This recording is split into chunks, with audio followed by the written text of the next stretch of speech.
रोजा रोजा बोसोर हानि मोनथाय आरो थांना थानायनि मोनथायजों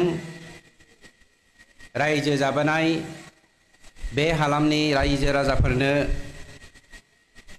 दिनै हानि पट्टा रानना होनायनि बे हाबाफारियाव नुजाथिफैनो हानाय जोंनि मोनसे समनि बर'नि मैखोम दैदेनगिरि UPPL दोलोनि गागि दैदेनगिरि आरो आगुनि PTC सरकारनि डेपुटि चिफ मानाव गेदेर खाम्फा बरगयारी आदा बे हाबाफारियावनो नुजाथिनो हानाय जोंनि बर' हारिनि थरसे हाथरखि इन्डियानि साहित्य बिफाननिफ्राय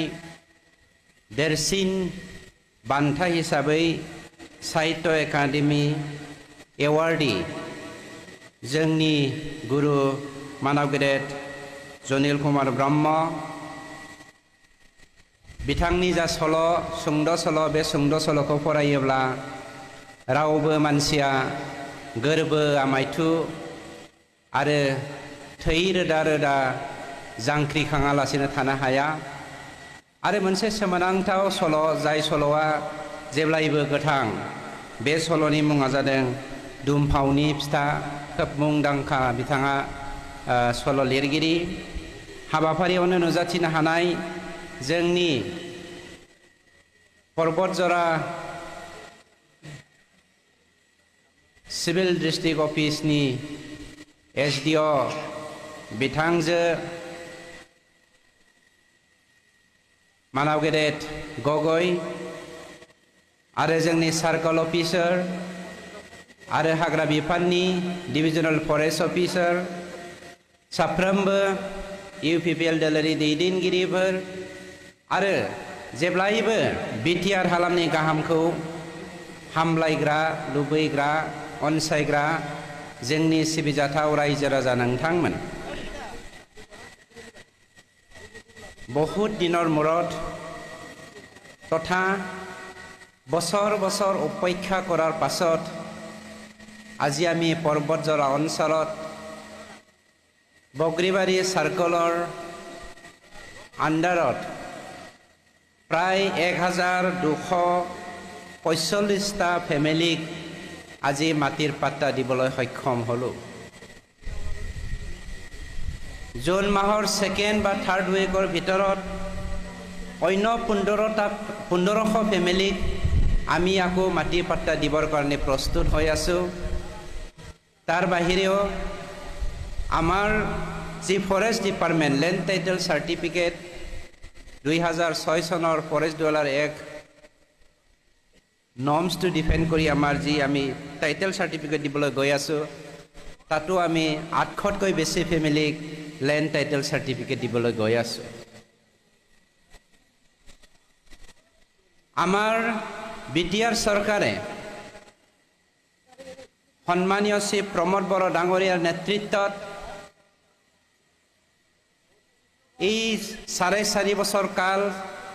চলি থকা সময়ত প্ৰায় 2,75,000 মানুহৰ মাটিৰ সমস্যা আমি সমাধান কৰিবলৈ সক্ষম হৈছো আমি জানো বড়োসকলে আন্দোলন কৰিছিল মাটিৰ অধিকাৰৰ কাৰণে আৰু 2003 চনৰ 10 ফেব্ৰুৱাৰীত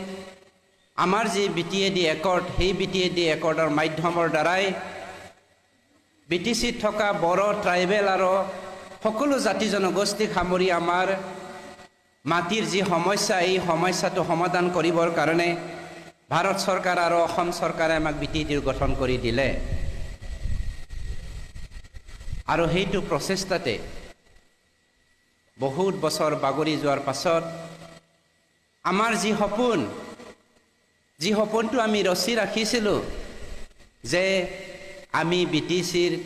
থাকি পেলাই আমাৰ যি অধিকাৰ সেই অধিকাৰৰ পৰা আমি বঞ্চিত নহয় মাটিৰ অধিকাৰ মৌলিক অধিকাৰ ভাৰতীয় নাগৰিক হিচাপে জীয়াই থকাৰ অধিকাৰ সেই অধিকাৰটো পাবলৈ সক্ষম হ'ম বুলি সন্মানীয় শ্ৰী প্ৰমোদ বড়ো ডাঙৰীয়াৰ নেতৃত্বত আমাৰ UPPL চৰকাৰে আজি BTCত থকা 26টা জাতি জনগোষ্ঠীক সামৰি পেলাই সকলো জাতি জনগোষ্ঠীৰ যি অসুবিধা, ভাষা সংস্কৃতি ৰীতি নীতিৰ যি সংকাত ভুগি আছে, ডুবি যাওঁ অৱস্থাত আছে, সেইবোৰ কেনেকৈ উদ্ধাৰ কৰিব ইয়াৰ চিন্তাধাৰাৰে আমাৰ চৰকাৰে কমিউনিটি ডেভেলপমেণ্ট এটা প্ৰজেক্ট যোৱাবাৰ কৰিলোঁ, যাক আমি ভিজন ডকুমেণ্ট বুলি কয়। সেই ভিজন ডকুমেণ্টৰ মাধ্যমেৰে সকলো জাতি জনগোষ্ঠীকে আমি ভাৰতীয় নাগৰিক হিচাপে নিজৰ ভাষা সংস্কৃতি ৰীতি নীতিটো সংৰক্ষণ কৰিবৰ কাৰণে কি পদক্ষেপ ল'ব লাগে তাৰ দ্বাৰা আলোচনা কৰা হ'ল, পৰ্যালোচনা কৰা হ'ল আৰু উদ্যোগতা লোৱা হ'ল কেনেকৈ আমি আগুৱাই যাব পাৰোঁ। এজনে আনজনক সাৱটি, এজনে আনজনৰ হাতত ধৰি শান্তি সমন্বয় ঐক্যতাৰ কাৰণে কেনেকৈ কাম কৰিব পাৰোঁ সেইটো আমি চিন্তা চৰ্চা কৰি কাম কৰি আছোঁ। যাৰ ফলত BTAD একৰ্ডৰ পাছত যেনেকৈ বড়োসকলে অসমত নিজৰ অধিকাৰত সংঘাত ভুগিছিল, সেই BTCটো অনাবড়োসকলে সংঘাত ভুগিছিল। মাটিৰ অধিকাৰৰ পৰা বঞ্চিত হ'ব নেকি চিন্তা চৰ্চাত পৰি পেলাই অনাবড়ো পলিটিকেল পাৰ্টি গঠন কৰিছিল। আৰু আজি সেই বস্তুটোকে ভালকৈ আলোচনা কৰি পৰ্যালোচনা কৰি আমাৰ বৰ্তমানৰ চিফ সন্মানীয় প্ৰমোদ বড়ো ডাঙৰীয়াৰ নেতৃত্বত কেনেকৈ মাটিৰ সমস্যা সমাধান কৰিব পৰা যায় ইয়াৰ কাৰণে বিভিন্ন ধৰণৰ আমি আইন পাছ কৰিলোঁ। আপোনালোকে জানে ভাৰতবৰ্ষত এনে এটা ঠাই নাই য'ত মাটিৰ কাৰণে মেলা পাতে। সেই মাটিৰ মেলাৰ মাধ্যমেৰে আমাৰ BTCৰ যিমান জাতি জনগোষ্ঠীৰ মাটিৰ সমস্যা আছে কেনেকৈ সমাধান কৰিব পাৰে ইয়াৰে সূত্ৰ আমি এটা ওলাইছিলোঁ। বহুত ঠাইত ভাৰতৰ বহুত কোণত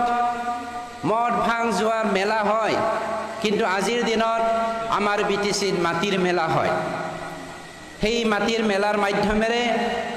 আমি 16,000 মানুহৰ মাটিৰ সমস্যা সমাধান কৰিবলৈ সক্ষম হৈছোঁ। তাৰ বাহিৰেও আমাৰ চৰকাৰৰ দিনত সন্মানীয় শ্ৰী প্ৰমোদ বড়ো ডাঙৰীয়াৰ নেতৃত্বত মিছন বৈষম্যতি 1ৰ যোগেদি বা মাধ্যমেৰে 1,60,000 মানুহৰ মাটিৰ সমস্যা সমাধান কৰিবলৈ সক্ষম হৈছোঁ। 36,000 মানুহ যিসকলে ফৰেষ্ট অঞ্চলত বসবাস কৰি আছে, এই 36,000 মানুহক লেণ্ড টাইটেল চাৰ্টিফিকেট দি মাটিৰ সমস্যা সমাধান কৰিবলৈ সক্ষম হৈছোঁ। সৰ্বমুঠ আমি 2,75,000তকৈ বেছি মানুহৰ মাটিৰ সমস্যা সমাধান কৰিবলৈ সক্ষম হৈছোঁ,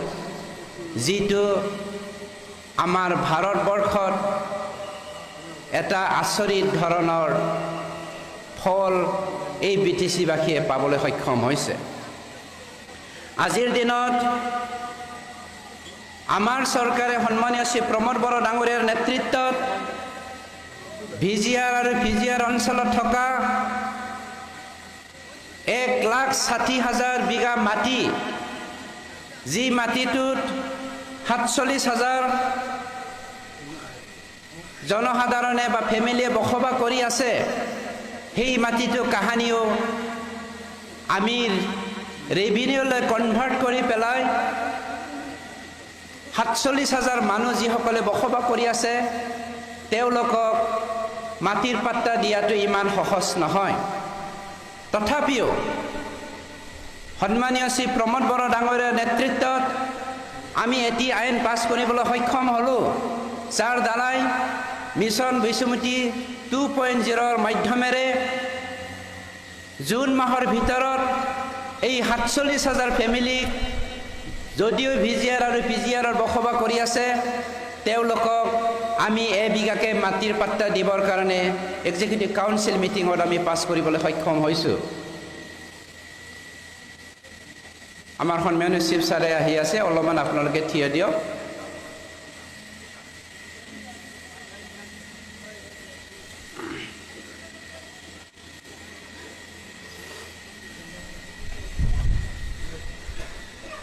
তাৰ বাহিৰেও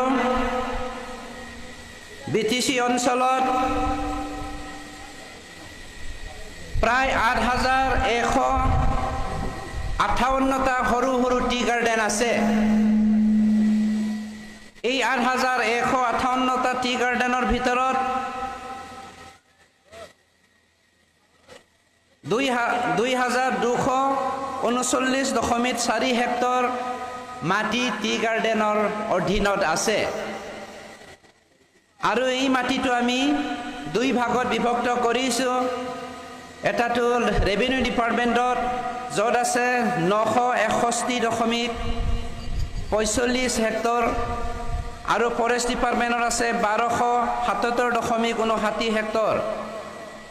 এই 961.45 হেক্টৰ লেণ্ড এণ্ড ৰেভিনিউ ডিপাৰ্টমেণ্টৰ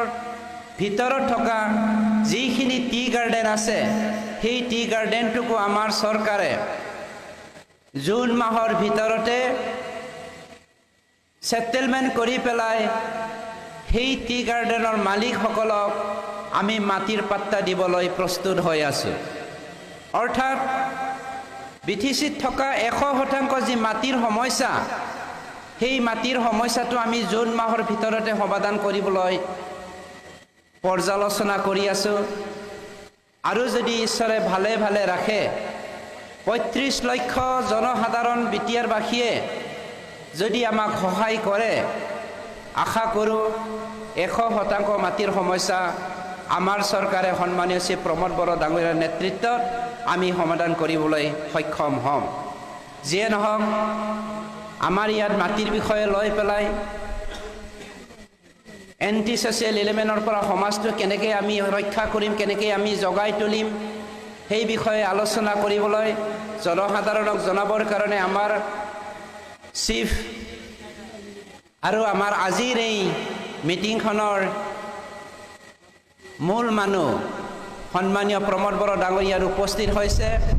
আৰু আমাৰ লগত বহুত জ্যেষ্ঠ বক্তাসকলে আছে। গতিকে আজিৰ সভাখন উদ্বোধনী কৰিলোঁ বুলি ঘোষণা কৰি মোৰ বক্তব্য সামৰিলোঁ। ধন্যবাদ।